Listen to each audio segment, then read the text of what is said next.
할렐루야. 사랑하는 대강의 가족 여러분, 오늘 하루도 하나님의 말씀과 동행하는 삶이 되길 소망합니다. 오늘 함께 나눌 하나님의 말씀은 마가복음 9장 41절에서 42절 말씀입니다. 누구든지 너희가 그리스도에게 속한 자라 하여 물 한 그릇이라도 주면 내가 진실로 너희에게 이르노니 그가 결코 상을 잃지 않으리라. 또 누구든지 나를 믿는 이 작은 자들 중 하나라도 실족하게 하면 차라리 연자맷돌이 그 목에 매어 바다에 던져지는 것이 나으니라. 아멘. 어느 목사님이 공원에서 전도를 하다가 한 청년을 만났습니다. 이 전도지를 건네면서 예수 믿으라고 말하자 이 청년이 아주 불쾌하게 생각하면서 그 자리에서 건네준 전도지를 빡빡 찢어버리더라는 겁니다. 이 청년의 모습에 목사님은 충격을 받았습니다. 전도가 되고 안 되고를 떠나서 이 청년이 이렇게 행동하는 이유가 알고 싶어졌습니다. 그래서 예수를 믿지 않아도 좋으니 나와 함께 냉면이나 한 그릇 하자라고 제의를 합니다. 마주 앉아 이야기해보니 이 청년은 어렸을 때 성탄절 신자였답니다. 평소엔 교회 발걸음도 얼씬하지 않다가 성탄절에 사탕 받아 먹으러 가는 그런 신자 말입니다. 그런데 한 번은 성탄절에 교회에 갔는데 운이 좋아서인지 다른 아이들보다 이런저런 선물을 많이 받게 되었답니다. 그래 한참 기분이 좋아서 앞으로는 평상시에도 교회에 나와야겠다라는 마음을 먹었다는 겁니다. 그런데 그 다음 순간 어떤 선생님 한 분이 너는 평소에 교회도 안 나오던 아이가 무슨 선물을 이렇게 많이 받았느냐고 말하면서 선물을 빼앗아서 교회 잘 나오는 다른 아이들에게 나누어졌다는 겁니다.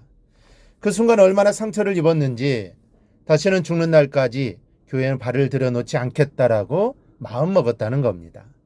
어릴 적의 그 상처가 지금까지 예수님에 대한 적개심으로 그의 마음에 남아있는 것입니다. 여러분, 내게서 시작된 작은 행동 하나가 다른 사람에게 평생 지울 수 없는 상처가 될 수 있다는 것을 기억해야 합니다. 그래서 예수님은 행동이 돌출되는 우리의 마음 가닥이 중요하다는 것을 오늘 본문에서 말씀하고 계신 겁니다. 어떤 마음의 바탕으로 사느냐 하는 것이 중요하다는 겁니다. 먼저는 물 한 그릇의 마음으로 살아야 한다고 말씀합니다. 41절입니다. 누구든지 너희가 그리스도에게 속한 자라 하여 물 한 그릇이라도 주면 내가 진실로 너희에게 이르노니 그가 결코 상을 잃지 않으리라. 주려는 마음으로 살아야 한다는 말씀입니다. 기본 바탕이 다른 사람에게 주지 못해 일을 쓰는 그런 모습으로 살아야 한다는 말씀입니다. 그런데 왜 하필 물 한 그릇이라고 말씀하셨을까요? 예수님이 어쩌면 사람들이 별로 감사해하지도 않을 물 한 그릇을 말씀하고 계십니다. 오히려 보석이나 돈을 말씀하시는 것이 더 잘 어울리는 표현일 겁니다. 예수님이 물 한 그릇을 말씀하시는 것은 누구든지 줄 것은 있다라는 것을 강조하는 겁니다. 아무리 가난하고 여유가 없어도 물 한 그릇 정도는 누구든지 대접할 수 있는 겁니다. 그러니까 무엇을 주느냐 하는 것이 중요한 것이 아니라 주려는 마음이 있느냐 없느냐 하는 것이 중요하다는 말씀입니다. 나는 아무것도 줄 수 없다고 생각하지 마십시오. 아무리 가난해도 물 한 그릇은 있습니다. 그리고 물 한 그릇이라도 정성껏 대접하면 결단코 상을 잃지 않으리라고 말씀하십니다. 대접한 일에 대한 상급은 받은 사람이 주는 것이 아닙니다. 하나님께서 주십니다.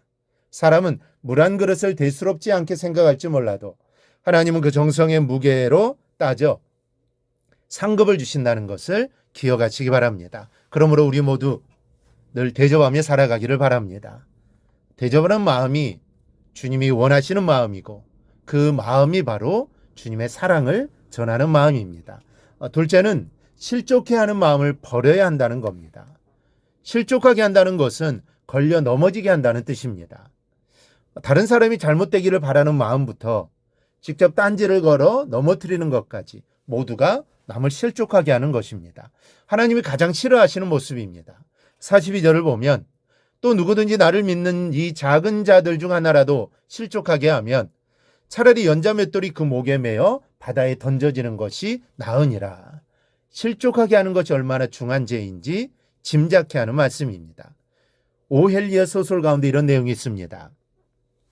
어머니를 잃은 소녀가 아버지와 함께 사는데 직장에서 돌아온 아버지에게 외로운 딸은 잠깐이라도 함께 놀아주기를 요구합니다. 그러나 그때마다 아버지는 냉정하게 뿌리치며 나가 놀라고 소리를 칩니다. 이렇게 쫓겨나 밖으로 돌기 시작한 아이는 결국 창녀가 되고 맙니다. 그녀가 죽어서 그 영혼이 천국 문 앞에 도착했습니다. 베드로는 그녀를 보며 예수님께 이렇게 말합니다. 주여, 여기 창녀로 살았던 여인이 서 있습니다. 지옥으로 직행시킴이 옳은 줄로 생각이 됩니다. 그러자 예수님이 부드럽게 말씀하시는 겁니다. 아니다, 들어오게 하라. 그러나 어린 딸과 놀아주기를 거절한 그 남자를 찾아내어 지옥으로 직행시켜라. 물론 소설이지만 죄를 지은 사람보다 실족하게 만들어 죄를 범하게 만든 사람의 죄가 더 중하다는 것을 말해주는 내용입니다. 예수님께서 바리새인들을 싫어하신 이유가 바로 여기에 있습니다.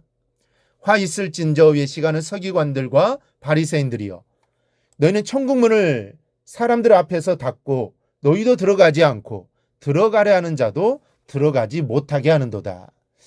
물 한 그릇의 주인공이 될지언정 연자맷돌의 주인공이 되지 않기를 바랍니다. 복과 저주가 한 마음 한 조각에서 달려 있습니다. 주려는 마음이 복의 근원임을 믿으시기 바랍니다. 그리고 서로 주며 살아가기를 바랍니다.